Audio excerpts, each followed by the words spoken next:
1757 সালের 23 জুন পলাশীর আম্রবাগানের যুদ্ধে বাংলা, বিহার, উড়িষ্যার শেষ স্বাধীন নবাব সিরাজউদ্দৌলা কতিপয় বিশ্বাসঘাতকের ষড়যন্ত্রের কারণে ব্রিটিশ ইস্ট ইন্ডিয়া কোম্পানির কাছে পরাজিত হয়।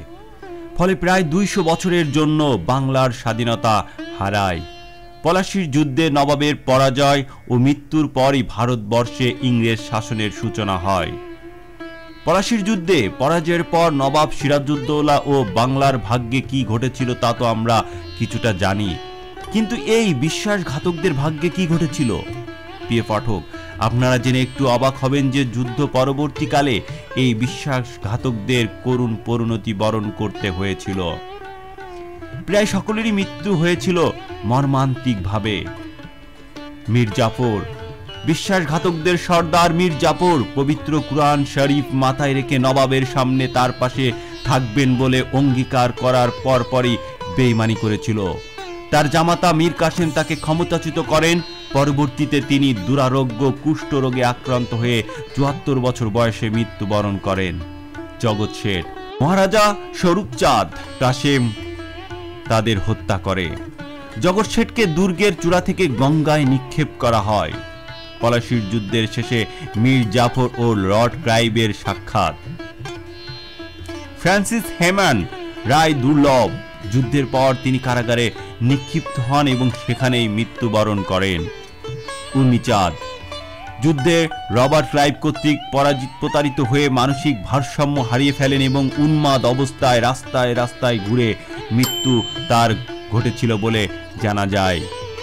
রাজা রাজবল্লভ পদ্মায় ডুবে মর্মান্তিকভাবে মৃত্যুবরণ করেছিলেন। মীর কাসিম মীর জাফরকে ক্ষমতাচ্যুত করে নিজে ক্ষমতা দখল করেন। পরবর্তীতে ইংরেজদের সাথে তার বিরোধ বাধে ও বক্সারের যুদ্ধে পরাজিত হন। পরে ইংরেজদের ভয়ে পালিয়ে বেড়ান এবং অজ্ঞাতনামা অবস্থায় দিল্লিতে তার করুণ মৃত্যু ঘটে। তার মাথার কাছে পড়ে থাকা একটি পোটলায় পাওয়া যায় নবাব মীর কাসেম হিসেবে ব্যবহৃত চাপকান। এ থেকেই জানা যায় মৃত ব্যক্তি বাংলার ভূতপূর্ব নবাব মীর কাসেম আলী খান। লতিফ ইয়ার খান, তিনি যুদ্ধের পর হঠাৎ করে নিরুদ্দেশ হয়ে যান। ধারণা করা হয় তাকে গোপনে হত্যা করা হয়েছিল।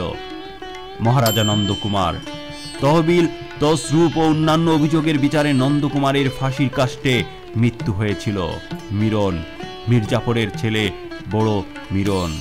অসংখ্য কুকর্মের নায়ক এই মিরন। ইংরেজদের নির্দেশে এই মিরনকে হত্যা করে মেজর ওয়ার্লিস। তার এই মৃত্যুর ঘটনাটি ধামাচাপা দেওয়ার জন্য ইংরেজরা বলে বেড়াত যে তিনি বজ্রপাতে মৃত্যুবরণ করেছে। ঘসিটি বেগম, মিরনের নির্দেশেই নৌকা ডুবিয়ে তাকে হত্যা করা হয়েছিল। মোহাম্মদী বেগ, নবাব সিরাজউদ্দৌলার হত্যাকারী। কথিত আছে মৃত্যুর সময় নবাব তার কাছে 2 রাকাত সালাত আদায় করার জন্য অনুমতি চেয়েছিলেন, কিন্তু কুখ্যাত মোহাম্মদী বেগ সেই দাবি প্রত্যাখ্যান করে নবাব সিরাজকে নির্মমভাবে হত্যা করেছিল। পরবর্তী পর্যায়ে মোহাম্মদী বেগ মাথা গড়মড় অবস্থায় বিনা কারণে কূপে ঝাঁপ দেয় এবং মৃত্যুবরণ করেন। দানিশ শাহ বা দানা শাহ, অনেকে বলে এই ফকির নবাব সিরাজকে ধরিয়ে দিয়েছিল। আসকার ইবনে সাইফ তার মুসলিম আমলে বাংলার শাসককর্তা গ্রন্থে লিখেছেন, বিষাক্ত সাপের কামড়ে দানিশ শাহর মৃত্যু ঘটেছিল।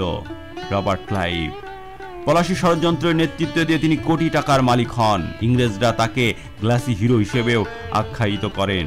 এই রবার্ট ক্লাইভ দেশে ফিরে গিয়ে একদিন বিনা কারণেই বাথরুমে ঢুকে নিজের গলায় নিজেই হাতে খুর চালিয়ে আত্মহত্যা করেছিলেন।